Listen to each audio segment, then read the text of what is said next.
Welcome back to the channel and welcome back to another vlog here today, guys. And it's kind of like a part two to the whole RAID array failure jobby thing.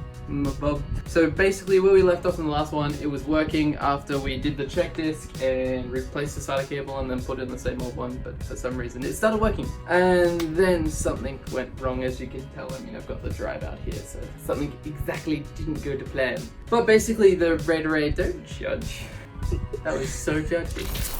Yeah, so essentially we left the video with everything working all hunky-dory, but then, as you can tell, since the drive's out now, something exactly didn't go to plan. So what happened about a week or so after, because it's been a while now. Basically, about a week or so, or 2 weeks after, everything was all working fine. The drives were working, everything was great, and then we magically lost power. Now, what you can't see is I do have two different surge protector boards down the back there, which I will be replacing shortly, mainly because I found better ones, not because they need to be replaced, but I know better ones. So I'm going to be replacing those shortly. But the power went out and I was like, dang it, computer's been turned off, gotta go turn it back on. So I turned it back on, everything was okay, and then that night it did an update. I turned it back on in the morning and this drive has failed again. But it didn't say failed drive. This time it said an error had occurred. And I was like, what does that mean?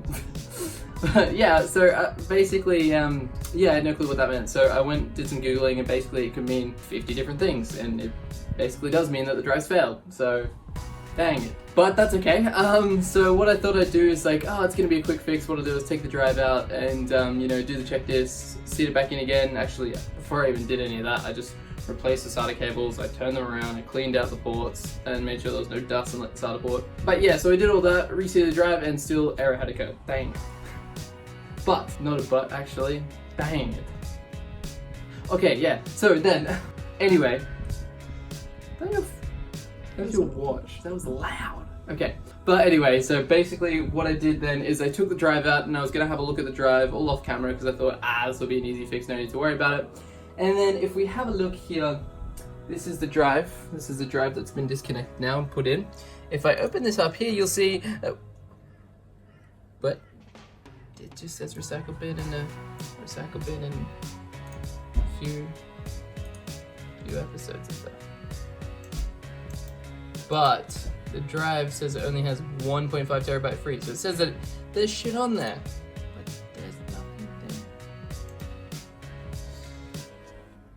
So, it looks like it's gotten a bit more complicated. Now, it could be that the drive itself has actually just been, not exactly overwritten, but the array has failed, and array has failed, and the kind of data has been all gerbled and bleh on that drive. To wit, that's okay, because the other drive in the system does actually work, and it has all the data there, so I haven't lost anything. So if that's the case, that's okay. But realistically, it should have rebuilt the RAID from the good working disk once I reseated and plugged it back in, but it didn't. So the drive is still throwing up errors. So what we're gonna do now is we're gonna run the same check disk again, see what happens, and then slap it back in, and fingers crossed it'll work. Otherwise, what I might do is I may actually format the disk. Maybe. So I'm a little worried of this stuff. No, I don't want to. So we'll see. So let's jump in first. I've already got CMD open. So we're going to run exactly the same process that we did last time. I'm going to run the check disk. Check disk. And it's all one word, check disk. Well, I'm smart.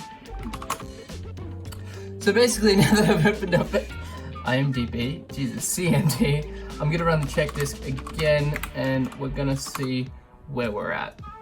So it's gonna run again. Hopefully it won't take too long.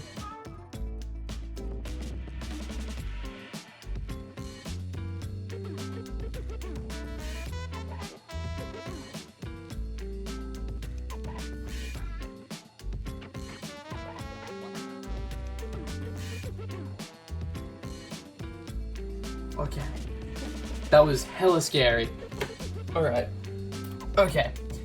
So what you guys sort of didn't see is I actually knocked the drive and then it finished off and I was like, oh god, I broke it.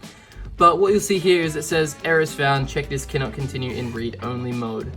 So we're going to basically run the same thing again with the dash F or something that it's called. Yes, tons of errors there, discrete errors. So they're probably faulty sectors. Okay, /F is what it is. So check disk.d/F. That means now it's going to fix the errors. So we're gonna list this run again, see if it fixes the errors, and well, we'll see what kind of happens. Because again, I'm not too sure. This drive may very well be dead, and I may very well have to get a brand new one. Alrighty, so we're back, and it's done. So it basically said exactly the same as it did last time. Yeah, a read error occurred and then insufficient disk space. So I don't know if that'll change the actual files that we can see on. Well, would you look at that? By golly. That is a weird accent. I'm gonna redo that. So. By golly. Shut up, okay? By golly. Dale. So, well then, that actually looks like we have everything back. Actually, it's old though. Interesting. Because there are a few files that I can tell that are on here that I'm missing that I've written to. But let's just, for the sake of videos, let's see if I can find, I'll go into this one. COD 4, that was funny. Prop hunt. Let's see if I can actually view my footage. Ooh, there's no footage there. Okay, these are all game audios. Oh, that does not bode well. Alright, there's an actual video file, I think. It's a 3-minute video file. Oh. So, sadly it doesn't look like it's going too great. So we're able to see all our files and the file structure that we had previously when the drive kind of failed. But by the looks of it, a majority of the stuff is corrupted and, in other words, not working well. Now, what I might do now is I might actually stick it back in the RAID array and see if it'll rebuild off the drive now that we fixed any errors that were there.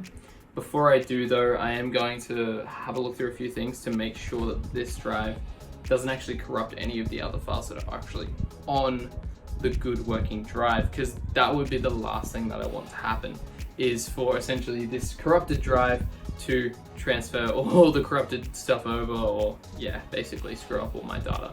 So before I do that, I may have to either wipe the drive, which I don't want to do, but I might have to. Actually, then again, there should be no issues in wiping the drive. But I might have to wipe the drive and go from there. So stay tuned, we'll be back shortly. Or in the next video, depends on how long it takes. More to come. More to come.